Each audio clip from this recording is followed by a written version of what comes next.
Mungu ambazo zinatumika kwa watu wote, njoo neema inanyeshesha mvua. Kwa sababu gani? Ingilikuwa Mungu ni kama vile mwanadamu, angilikuwa na chakula sehemu ambapo wale ambao wanaomwamini njoo tu wako, ilikuwa mbanyeshesha kumvua.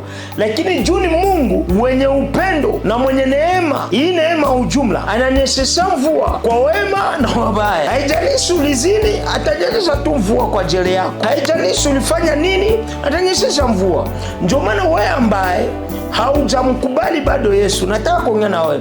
Kwa jinsi hii Mungu aliupenda ulimwengu, wale ambao wamesha tayari kumkubali Mungu waje ukontimde ya kwamba wewe hawezi kukubali, wewe Mungu hakupendi, Mungu anakupenda.